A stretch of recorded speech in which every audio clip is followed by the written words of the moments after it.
Backatcha.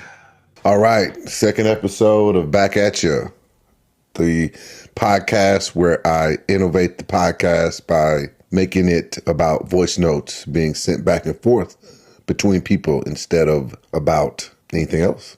Or at least that's the structure.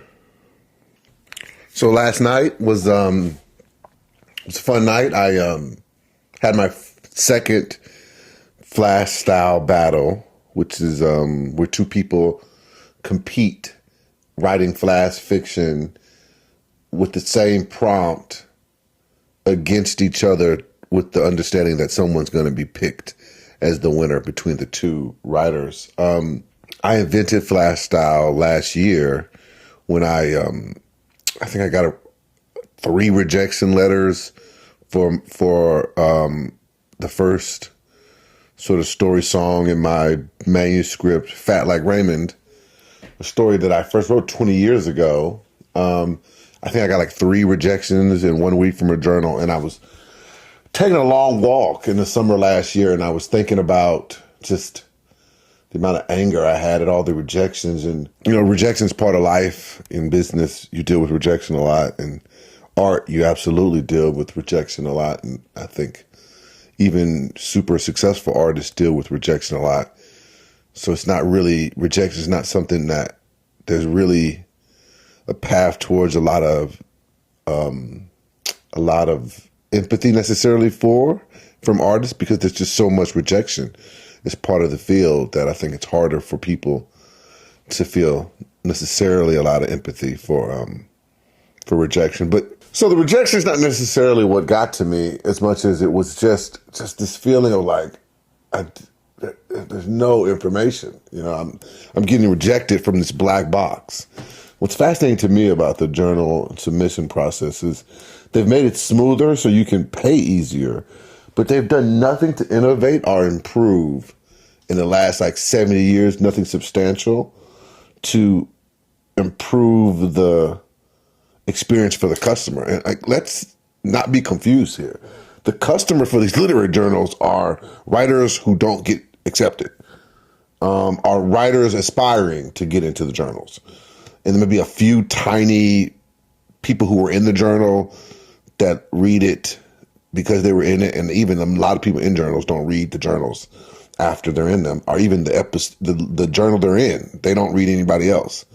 They just are happy their story's in there. So I think that the real customer is people who are thinking about getting into the journal, people who are thinking about getting into writing, and the people who are failing at getting into the journal. So with that thinking in mind, I just think for this to sustain itself, for the journal to sustain itself, I just think it has to innovate and change its relationship to ultimately its audience, which is people who want to get into the journal. I mean, So anyway, so I got rejected 3 times in 1 week, and it was, just a black ball. I just got a random email that they sent to everyone, and, they got no information around what happened, how many stories were considered, we all know why they do that. It's because they have 2 tranches. I mean, you can look this up on Reddit. They have a tranche where it's people they quote unquote know they like who get to the front of the line, and then everyone that they quote unquote don't know they like gets in a slush pile. That's the definition of a corrupt system. If everyone's not going into the same pile, then other people are being favored and they're getting more of an opportunity to be considered because they're in the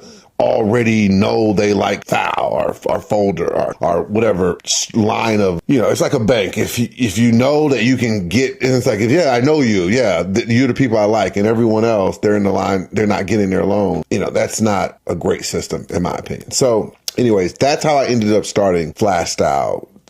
I just wanted something that felt, maybe I honestly just wanted to win. And I was I got to create a win for myself.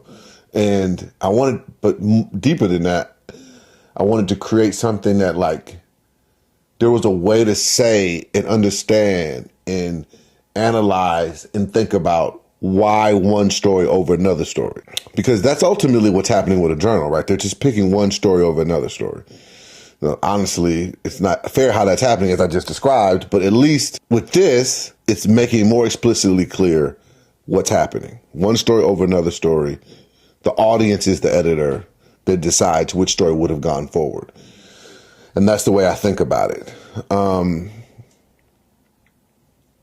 that's how I ended up inventing Flashlight. And I had my second battle yesterday, and it was a fun experience. I did way more promo for this battle than the previous battle, which makes sense because that was the first battle of the entire thing. And I did a lot of this promo, not necessarily because I had a lot of animosity towards the opponent, but more that there was some animosity there, and I wanted to show a future battler, this is how you could do this. You could use this where as soon as the battle gets announced, you start attacking and the battle starts, and you start using art to try to establish dominance and winning and the impression that you're going to win this battle.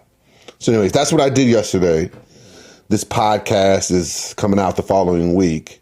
And but this is sort of my reactions the next morning after the battle. You know, this episode is not going to be about battling. It's going to be about art and trauma. And I'm really excited about the guest that's going to be coming on. And we're going to just have like a really dope and deep conversation about art and trauma and the relationship, if any, between the two, and try to talk about healing as well. And we're going to bring the pain, like Method Man said. First off, thank you for having me. I'm Sharice Williams. I'm a contemporary artist from Texas, and I am happy to be here. I am one of the most impactful persons of our generations. That is a quote I love to say to myself, an affirmation I love to say to myself, because one, I believe it. Two, I am here to not only walk in my calling, but use my purpose as actions for my calling. Even though I'm an artist, I'm a community builder as well. I like to build community. I like to feel people. I like to feel seen, because I know other people like to feel seen, but in a more healthy and positive way. My creative journey hasn't been easy. I didn't always believe in myself like I do now.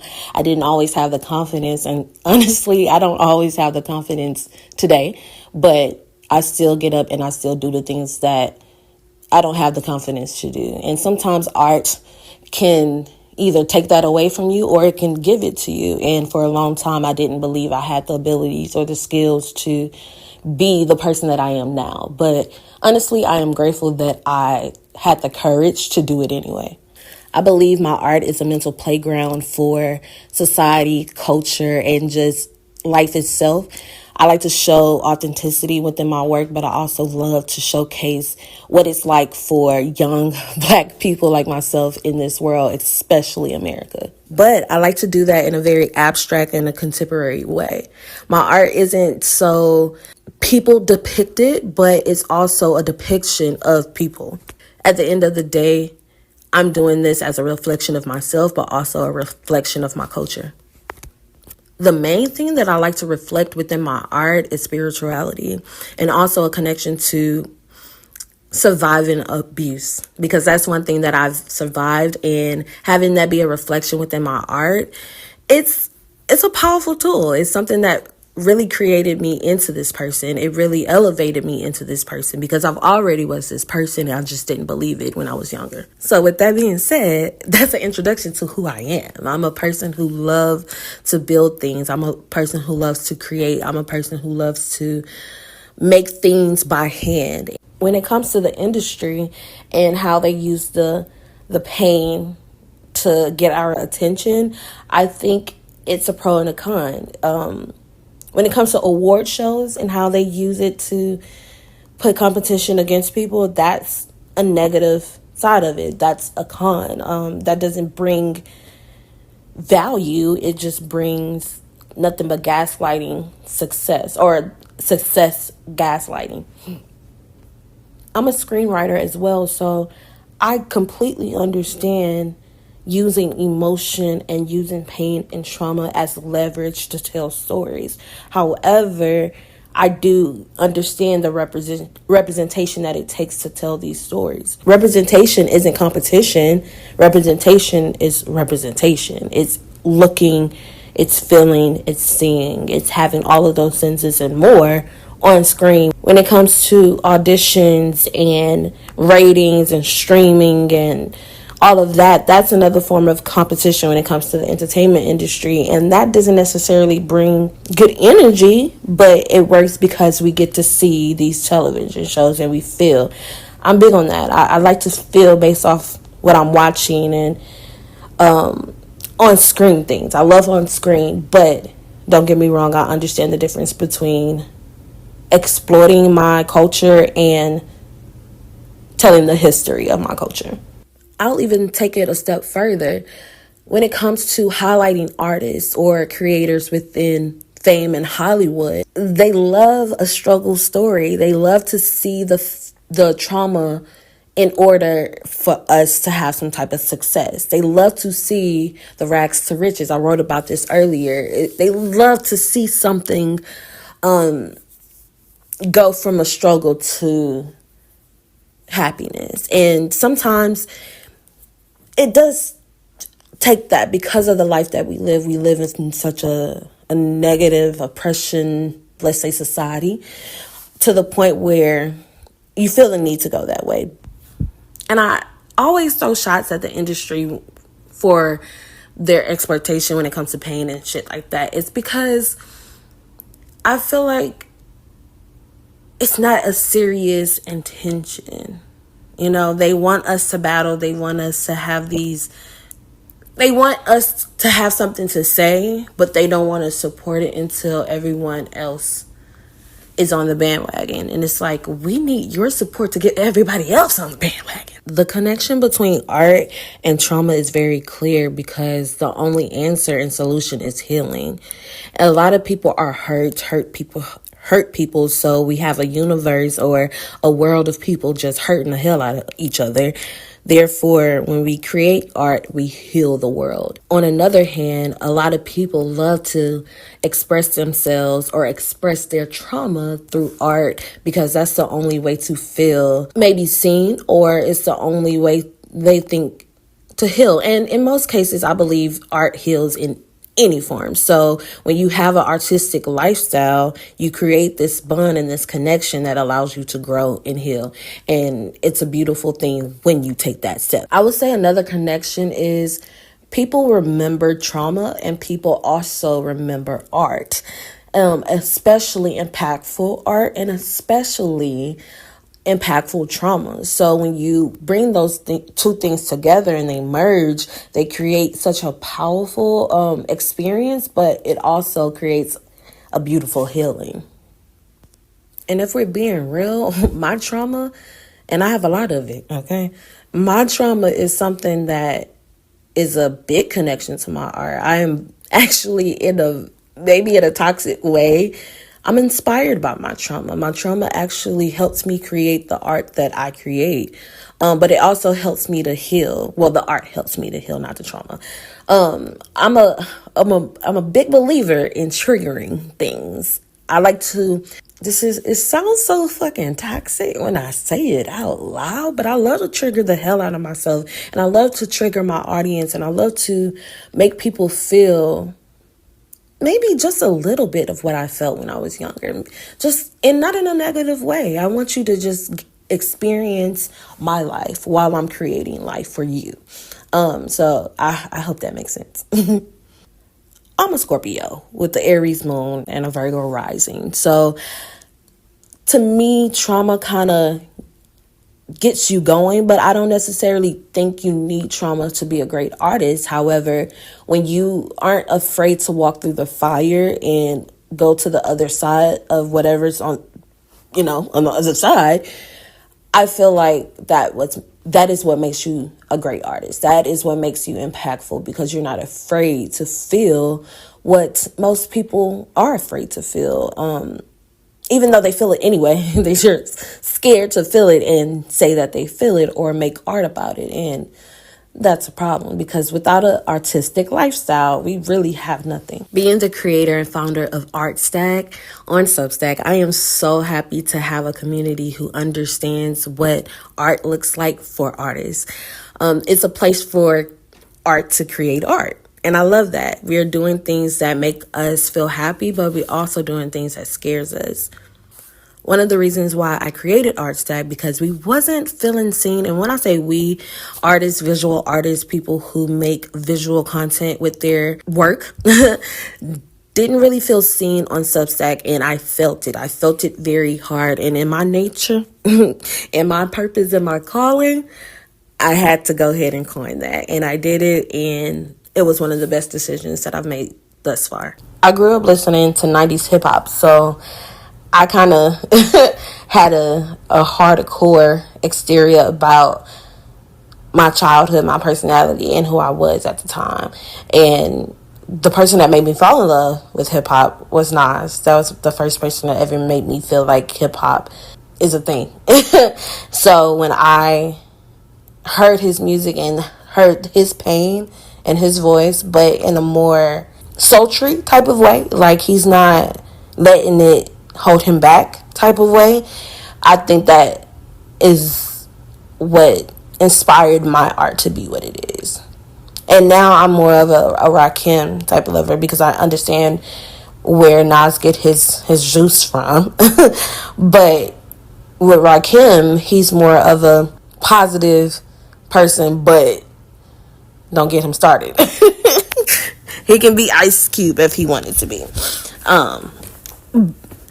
But you get what I'm saying. There's things about how black people express themselves, especially in that time, like Tupac. He definitely expressed his anger, his frustration with society, his frustration with the world in his music, but also in his personality. So I try to embody those things, but in a more non-binary way. One of my most healing art experiences of my life to date, I would have to say working on my new collection called New Life. And New Life is really about searching for who I want to be, who I am, who I'm becoming, and just the other side of me. I talk about the other side of things a lot because a lot of people feel like the struggle and the pain and the things that they're going through is one-sided and they would never get to that other side. But once you cross that line and go over to the other side, there's a lot of healing. About my art practice, oh Lord, here we go. Okay, so my art practice is very abstract, thoughtful, and a playground for engineers, creative engineers and architects. Again, I'm a visual person, so I love to do visual research. I love to watch videos, music videos. I love to listen to music. I love to listen to sounds, and not necessarily music, but sounds like tree sounds. I like to feel nature. I like to remember who the fuck I am when I'm creating, and that's why I really love having an art studio, a home art studio, because my walls is filled with art. It's filled with inspiration, people that I like, Tupac. We have my favorite shows up here. We have Marvel. We have DC. My work, Shrek, Rick and Morty. Like, we have different things. Art that I've collected. Art that I've made. Science. I love planets. I have planets here. Wonder Woman is on my wall. I love quotes. I'm a quote person, okay? I love it. So it's everywhere. I have one right now that I'm looking at that says, "Girl, you are powerful. Go prove it to the world." And then I see that pretty much every day. So I have no choice but to prove it to myself and prove it to the world. I'm really big on creative flow, so I like to make sure that I'm feeling a certain way, or I have a certain perspective when I go into the studio. So I like to make sure that before I walk into that studio, my mind is right, my house is clean, my vibe is right, the spirits is doing what it needs to do before I come into the studio and express myself in a different room. Because I'm a person who expresses myself anywhere I go. So when I come into my studio, I like to be intentional with my emotions and my expressions. I'm a digital artist at heart, so most of my pieces are digital. I love to make sure that when I'm looking at my iPad, I'm on it all the time. So I have to make sure my mind is right because, technology like to get you sometimes and play tricks on your head. I already have dyslexia and I don't have the time. So when I come into the studio, I have to make sure that I'm right. So this a part of my creative practice is making sure that I'm mentally good or mentally prepared. I don't necessarily need to be in a good state of mind, but I need to be prepared to do what I need to do. Outside of the creative aspect of it, I kind of bring in different elements. I like to bring in things that I like, things that I know that brings me interest, like so weird, the Science Channel. I'm a nerd, I'm a blurred, so I definitely like the Science Channel, Investigation Channel. I like visual representation of my nerd life, my blurred life, okay? I'm an anime girl. Not so much into like deep anime, but I am like comic girl. I am like a adult anime type girl. And things like that really do inspire my creative practice. The side of the Scorpio that no one wants to see, okay? No one. And honestly, who I'm in competition with. And that's why a lot of competitions and a lot of sports and politics and all of that has a lot of pain, a lot of grit, a lot of, I gotta have that dog in me, to be great. Because a lot of people feel like pain and trauma do make you successful. In ways it does. I will be blind and I will be naive if I said it doesn't, because I personally understand and I personally feel this and I respect that. However, it shouldn't be that way, but it is what it is. But anyway, I definitely have been healing and working on this growth journey with this project, this collection, and I hope there's more to come. I don't think I'm all the way done healing. I don't think anyone is ever done healing, but this has been a really great healing experience for me. I love to explore, especially with my creative practice. So I like to learn new things. I like to take courses. I like to take YouTube University classes. Okay. I love to watch online museums because who gonna get out all the time? If I want to visit New York, I'm going to turn on my YouTube and look at a New York walkthrough while I'm doing what I need to do. I just like to give myself the inspiration for myself. I don't need outside validation or outside inspiration, but I like to explore who I am to give myself the muse, if that makes sense. I think having a creative practice, a creative flow is what makes the world go round. I've never been happier. I've never been this vulnerable in my life. So having this kind of energy is helping me grow into the person that I know that I'm going to be, and that I know that I know I am already. But having a creative practice and being on this journey has really, it lit a fire under my ass. I should say it made me become the storm, the Jean Grey, the Dark Phoenix, the person who is going to be the most impactful person of our generation, the person who is already the most impactful person of our generation. So, yeah. Really appreciate just the impactfulness of everything you had to say.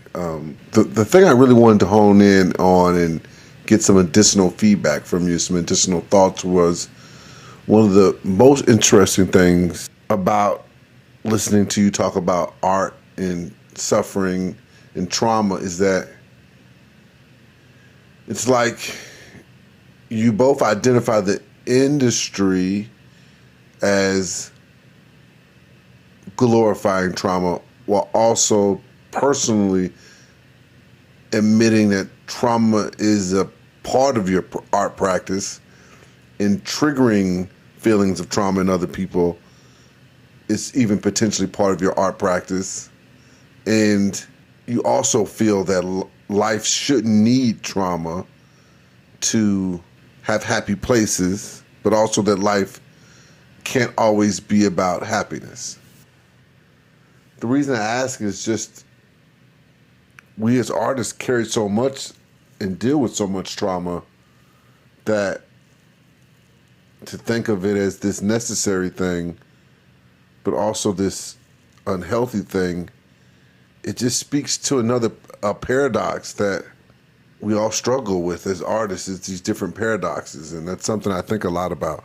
Is the paradox of art and how, just what you said, and trauma and art being connected, but also art and trauma being in some ways at odds, because ultimately trauma pulls communities apart and art wants to bring, I think at its best, communities together. And the book The Body Keeps Score, it one of the things that I took from that book was how much art therapy was one of the most successful forms of therapy you could use to actually resolve trauma in your life. So a lot of the other therapies he was saying don't really make long-term change, but art therapy has the potential to do that. And I just wondered if you could just stay there and really talk through that paradox of art being needed in needing trauma, but also trying to resolve trauma and even at some point prevent trauma for the future. There's this thing that I like to say: art is a walking contradiction for our emotions, meaning it can heal us, and in the same breath, it can destroy us. Of course, I wish that we can just be happy all the time and make good art based off that. But with society and reality, we have to just look at it differently. And for most people, our pain, our trauma, and our struggles are the things that keep us going, or it hinder us. So it could be a or B type of conversation. I do believe that art therapy is one of the biggest tools and resources that we can give to anyone, especially a person who is neurodivergent, a person who struggles with PTSD, a person who struggles with abuse, so there's a lot of things that art therapy can do for us, and healing is one of them. But on the other side of that, are you really willing to heal? Are you really willing to do what it takes to actually heal? Because art isn't always going to give you the happy side of things, especially in art therapy. A lot of people go into art therapy thinking it's about the happy colors and what the color yellow can do for me. And it's like, no, it's almost kind of like sorcery. It's almost kind of like magic, and it's getting, or Reiki or whatever. It's getting inside of you, and it's taking this emotion out of you. It's taking whatever feeling, whatever that needs to be healed out of you, and putting it onto paper. And sometimes that's not pretty. As an artist, of course, I have to express myself through pain or through emotion. And a lot of times people think emotion and pain are the same things, and it's not. An emotion is multiple of things. You can feel several ways with emotions. So, when people try to use that against each other, emotions and that sensitivity and all that stuff, yeah. I'm a sensitive person. I'm an artist, and I'm definitely sensitive about my shit. So there's a lot that can come with those emotions. I also think it's about unlearning certain things, because as an artist myself, I tend to have certain practices that includes my pain and my trauma to make good art. But at the same time, I know I don't need those things, but that's just a part of art culture. That's a part of Black culture. That's a part of, who we are as creators. So it's like, I don't know, one day I know this is wrong or not wrong. I know I can take a different approach, but I don't know what that different approach is. I'm a pretty positive person, but I'm not always happy. Happiness isn't something that I necessarily always wake up with, but I'm always feeling blessed, and I feel good, and I feel positive, which is a good thing. But happiness takes practice. Happiness is a skill, so it doesn't always show up in my art. And maybe that's something I do need to unlearn, or that's something I just need to accept.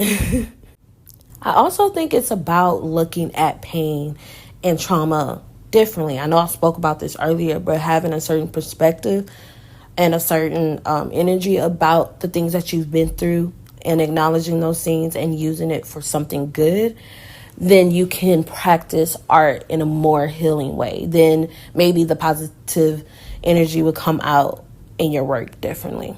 Because I know for a fact that's how it works for me. Like, I look at pain and trauma and darkness all in a different way. So it helps me create that's not dark, but it's a call out to society. When I think of my art and trauma and pain, I think of shows like Severance, The Shy, Shameless. I think of The Joker. I think of, things of that nature I think of Lost, Westworld, Gravity, things of that nature, because it's going through the fire. It's seeing the other side. It's acknowledging the pain, the trauma to make good art, but it's not tearing you down in the process. I try to make sure that my art isn't triggering to the point where I am making my audience cry their fucking eyes out in a negative way and then they just want to end everything, but more of triggering to the point to make them think, okay, how can I heal in a different way? What's going on in my life? How can I actually do the work to do what I need to do to heal? Because people want to heal, but people don't want to do the work. And that's where the confusion comes in when it comes to art and pain and trauma and creativity. Which kind of leads me back to art therapy. People thinking that art therapy is this fun thing. And it's like, okay, cool, for minutes it may be that, but we really gotta, it's therapy and you're just attaching art to it. So it's not gonna be easy, it's not gonna be sweet, it's not gonna be, let me tell myself positive things all the damn time. Sometimes you're thinking negative shit and it's going to come out on the paper, whether you're doing it in a novel form, whether you're doing it on a canvas, whatever you're doing, cooking, we're going to feel the pain, okay? And again, art and pain, it goes hand in hand, but sometimes it may seem like a contradictory. It's like a positive and a negative. One day you may feel good from this art therapy or the pain that you're releasing out onto the paper, and some days you won't. It's just what it is. You have to have pain to control the canvas, but happiness and other emotions bring a different element to your work. That's why I believe, or that's why I think a lot of the pain in the industry and pain rags to riches stories and things like that is popular, because you can market that, everybody feels that. Not everybody. Most middle class people and below feel that. So when you see a person who looks like you and one day their story is fame or on screen or and doing other things that most people wouldn't think they could do, things change for them. But at the end of the day, we don't have to have pain to make good art, but we do have to have pain to control the canvas. It's kind of like with oil painting. You need some type of medium or some type of thing to help control the paint onto the canvas, and that's what that is. The paint is the medium. The paint is that thing that helps you control that particular paint. It's almost like sex sales, paint sales. And, you can use it for good or you can use it for bad. Me, I choose to use it as a lesson for myself, but also for my audience and my supporters and my collectors. But for others, like the industry, they use it for exploitation. And I'm not saying the filmmakers are doing this. I mean the executives, the people who are giving green lights, to who are making things shake. Kind of.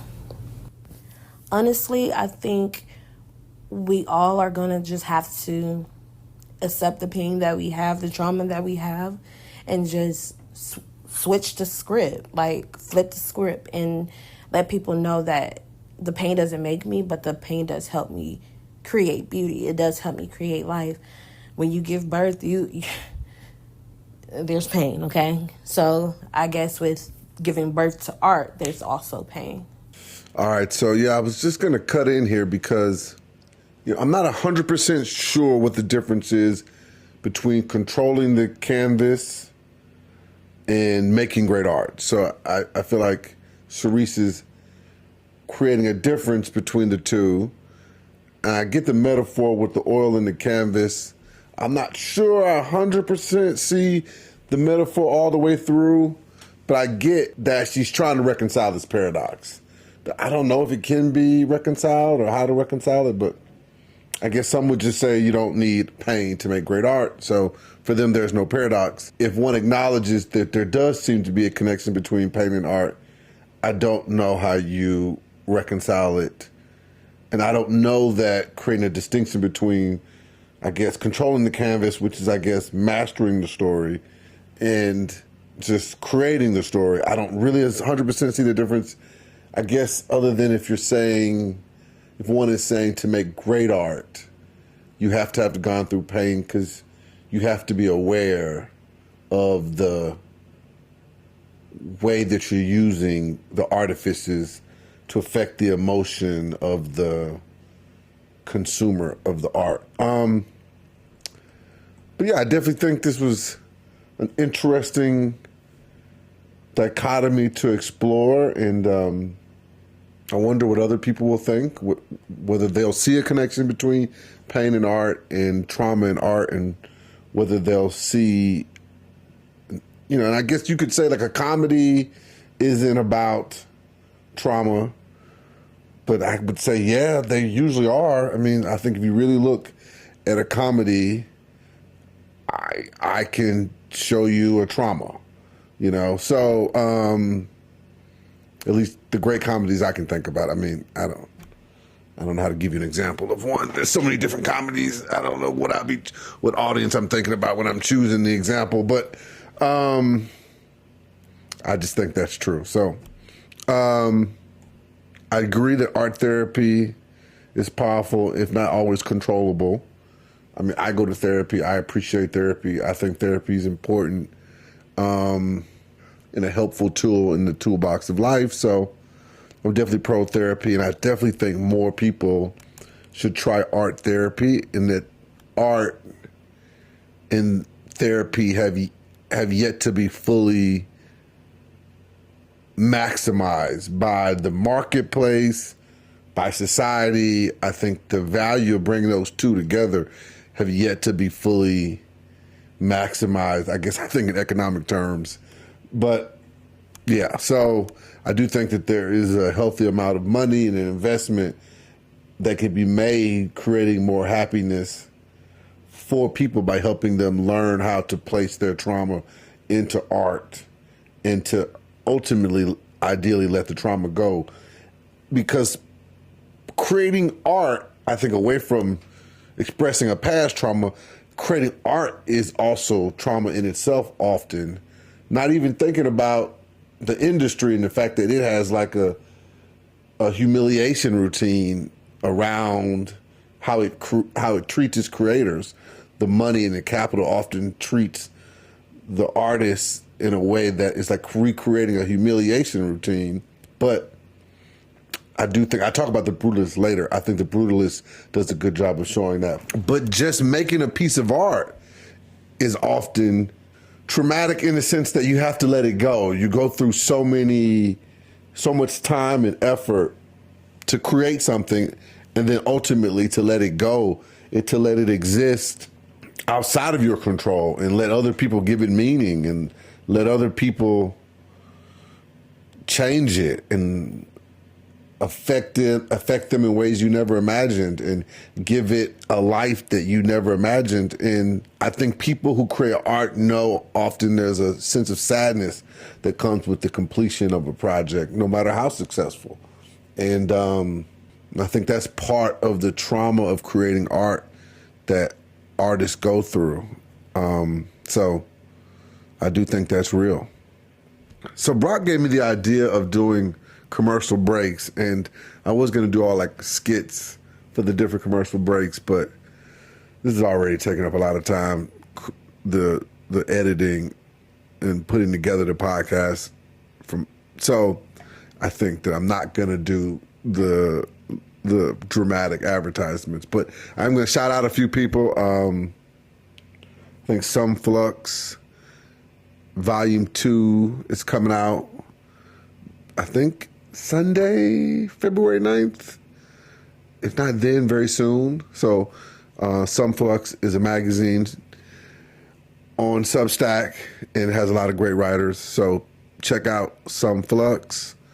I think February 9th, if not sometime very soon. Just keep going to Some Flux every day. Put it in your calendar. Go to Some Flux. Also, number 2, Peter Scholl, his book, Why Teach? Substack fiction writer. Brock also works with Some Flux, helped start Some Flux. He did a great interview of Peter Scholl. I love that because, you know, you have some Substack people, I call Substack people and critics that write about people not on Substack, which is cool, and I can accept that. There's a whole world out there. But also the people on Substack who are creating art and writing, they need to be uplifted. And I thought that Brock did a very professional job of framing Peter's book, Why Teach, out now. You can buy it digital or the paperback, however you want to do it, and you can subscribe to Peter's Substack, and he talks about a lot of dope things. But you can also read Brock's interview and introduction, and you can really get the feeling for the book and what Peter's trying to accomplish. So shout out to Peter. Congratulations on the book. Third thing I want to commercialize, definitely want to give a shout out to Emil Ataman. He has the autopsies that he does. Please submit, check him out. Burnt Tongue, I think is the name of his publication. Always go to his page and follow him. I do not endorse everything he says, and I'm just going to leave it at that. But he does give good editing advice. He is ironically long-winded. Now, I don't know if he's going to get mad at me for saying that, but whatever. It's just me being real, and he can battle me or doodle me or whatever. But the irony is, I get it. He is a writer, and he's a story editor, and he can line edit. But most people think editor, they think like newspaper editor, and actually my sister-in-law is an editor and for the AFP, and she is like that, where it's like they really are about like really not a lot of words. So there is this irony that like I do think of Emil as an editor, but I do not think of him as someone who is like very limited with words. I think of him as someone that's like very remarkably quick and remarkably verbose. I just cannot imagine how he is able to articulate himself so quickly with words in typing. I mean, this man must type incredibly fast. But I'm telling you, if you read it, it's nuanced, and he does do the weave a little bit, but it is usually pretty brilliant, especially from the editorial. He definitely knows what he's talking about when it comes to stories. So those are the 3 things that are in our commercial break. And as y'all know, I'm a be prepared. I stay prepared. Another thing that I like to keep in mind is the transition from victim to survivor. And when you transition in those times, your work is different all of those times. So when I was a victim, I had a different type of art style. And as I'm becoming a survivor and not truly a survivor, it's different. And I'm sure when I become a full survivor, healed and good with all of my pain, then my art will be different as well. So when you, one, understand those terms and acknowledge those terms, then you can acknowledge the steps of your pain and your trauma when it comes to art. This is also why I believe taking on things like therapy is amazing. So not just only taking on art therapy, but taking on therapy and getting your shit together is a real thing. And applying that to your work can only make it better. And then from there, you become the happy side of art. And yeah. And honestly, just understanding human development and the brain will help you to become a better artist and use your pain in your art in a more positive way, not so negative and not so dark, but, you know, still using your voice to say the things that you have to say. For me, it's been a lot of society shit that's been like on my mind, that's been making me feel a certain way. And I've been explaining that, I've been exploring that, I've been researching that. And my work lately has been about that. So I understand, I'm not going to say fully, but 65% of what it takes to be that type of artist, be a contemporary artist, to use your voice to say something deeper than you, but also use your voice to trigger the world. And it's not an easy place to be. It's not a good place to be all the time. It's a lonely place to be, and it's a place where you will either get on that ride and go for it, or you're gonna get on the ride and fall off, or both, and you get back up or you stay down. I'm the type to keep going. I'm gonna get back up. I might fall again, but I'm gonna get up again. And eventually I'm gonna learn that damn lesson and I won't fall anymore. The lesson will be learned. And even if I do fall again, I will understand what I need to do for the next time to not fall in that way.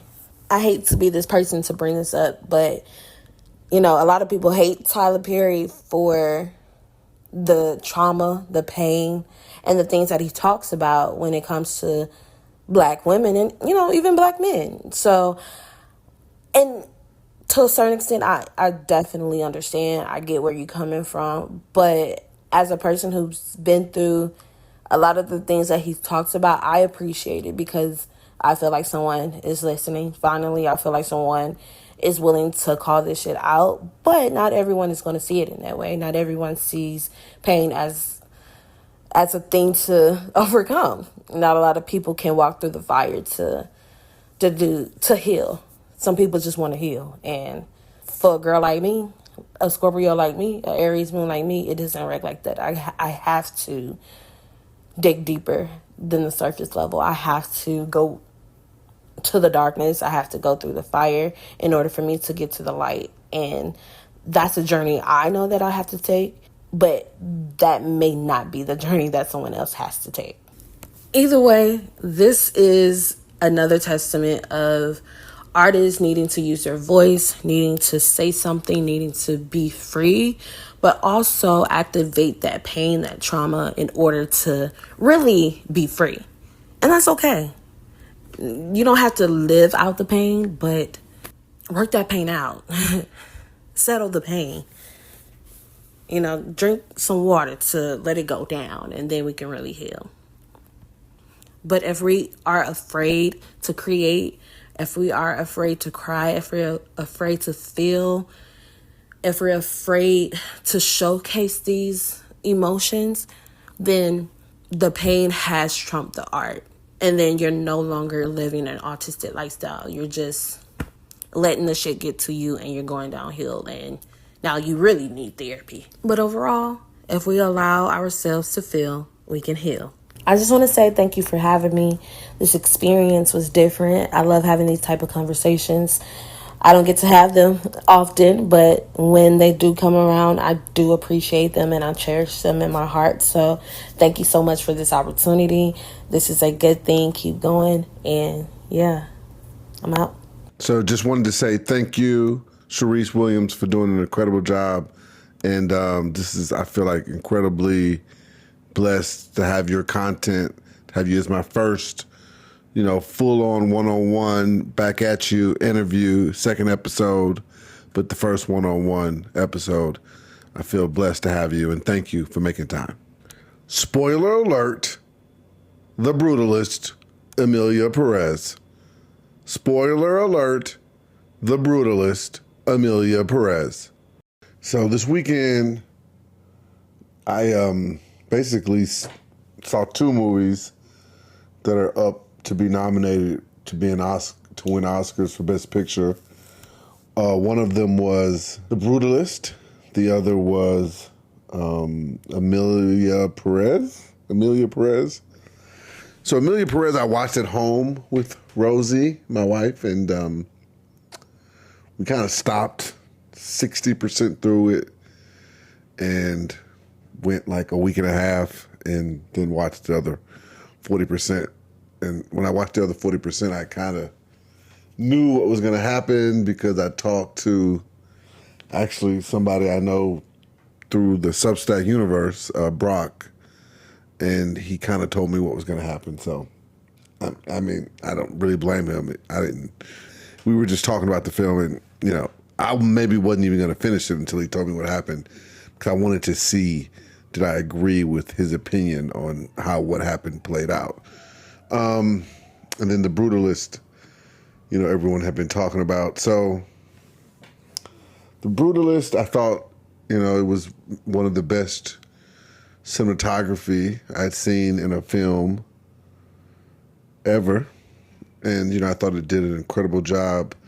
The cinematography did an incredible job of matching the content of the story with the look and the structure and the colors and the frames, especially the framing of the shots. It really looked like a brutalist architectural building. So it definitely made me think about architects. You know, I do a lot of architects working in real estate, and I've known a lot of architects in my day. It made me think about architects watching that film because I can imagine it would have been a very pleasing film for an architect to watch.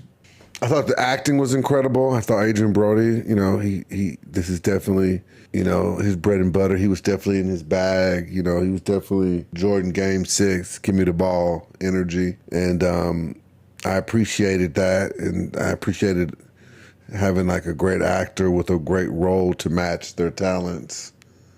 So I enjoyed that. And, you know, I think my criticism of the film is very specific because I kind of talked about it in depth. Rosie, and I think that she definitely felt strongly about this. And I mean, I did feel that from a story point it didn't work, but it wasn't my main focus. But after talking to her, it definitely even more influenced my perspective on where I didn't vibe with the film. You know, maybe 60% through the film, her and I are loving the film and just she's so into it. And it's just the mythology of it, the look, the bigness, the conversation about immigration is so relevant, you know, Jewish history, making that even more present.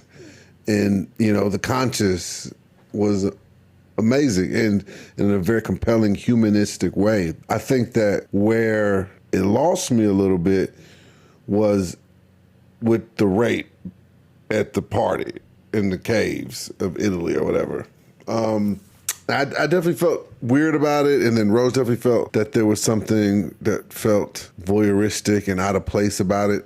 You know, I almost would have been, everything about the scene could have been the same if he just hadn't raped him. If he had humiliated him and said everything that he said, but hadn't raped him, and then the next day they have the awkward exchange where they don't pretend like it didn't happen, and the wife hears what he said to him and just confronts him in general.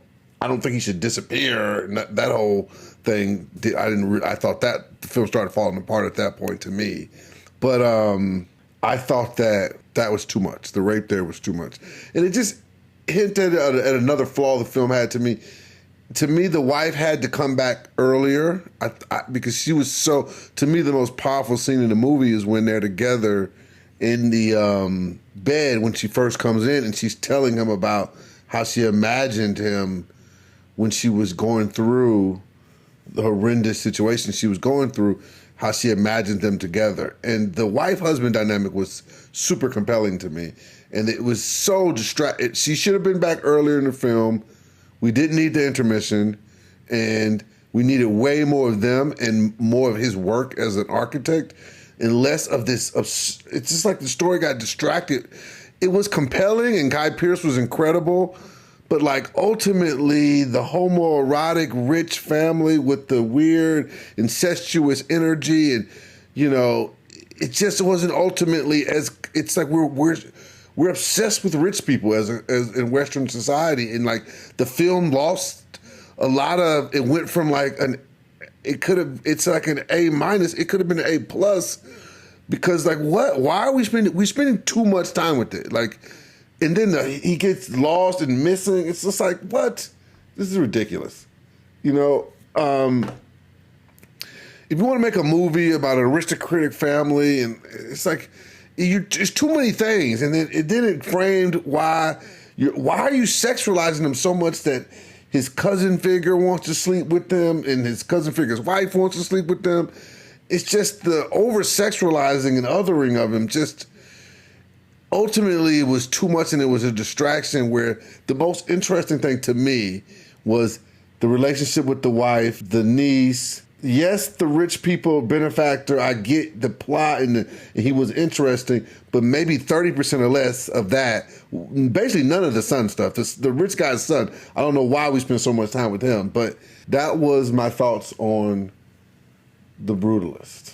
You know, Amelia Perez, I mean, I love that director, and, you know, but it's just, you know, it just seems kind of silly. I'm just going to be honest. It's just, the movie it's just silly. It's cool. The concept was cool. I'm sure there's some Mexican directors that maybe could have made it work. But, you know, there was just an element of it. Just by the end, it just was just silly. I mean, and the songs weren't just compelling enough to me. Like, the music wasn't compelling enough. I just think they give such a pass to like B music in these Hollywood new musicals. You don't have to write A music. I think on a Broadway musical, you still have to actually write A music for the musical to take off. But you know, there's a couple I can name in Hollywood where just the music writing and singing. I mean, I think the singing is good. I think it's fine, but the music writing, it's just the songs are not as compelling as you would really think, and they don't even totally match. This was ultimately, I don't know what to make of that. I still got to see Nickel Boys. I need to go. The person I was going to go see it with, he hurt his knee again, but maybe I can still get him to go see it with me. But I want to see Nickel Boys. Yo, so I lied. I'm going to end with one more advertisement, because, you know, at the end you get that little advertisement when they don't really know if there's some new content coming. You know, MTV used to do that to me when I was a kid. They would like clip it at the end of the episode and make you think that there might be more, and you'll go through a whole nother round of commercials, and you come back and it's just the credits. Maybe you get the, you know, next episode look. You know, best case you get that next episode look. Sometimes it wasn't nothing but the credits. So here we are at the end. I'm going to give you the advertisement. There's definitely nothing after this. There's no more content. The advertisement is One Sweet Night. The link to my film that I made in 2018 about a historical figure. The link is in the post. You got to go to the post on Substack, Rap Fiction. If you listen to this somewhere else, you got to go to Rap Fiction on Substack and find the post for this podcast, Back At You. Click the link to buy the film, Amazon, Apple TV, YouTube, however you want to watch it. Watch it on the big screen. I'm going to be writing a couple posts this month about the movie, about the making of the movie, but you can wait. I'm going to be hawking it all month. You can wait and let me force you and remind you by constantly just telling you about the movie to buy the movie, or you could just buy it now. You could buy it, and then when you read in the articles, you just getting extra information. Whoop-de-whoop, whoop-de-whoop. You're just getting more stuff, and it's just great. So yes, that is what I would like to tell you is the link, One Sweet Night. Or you can just Google One Sweet Night. You ain't even got to go to the Substack. But if you're not following the Substack, you do need to be subscribed to the Substack. So yes, One Sweet Night. Buy the movie. It's very cheap. Watch it. Come follow with me this month. I'm going to be writing about the experience of making the film.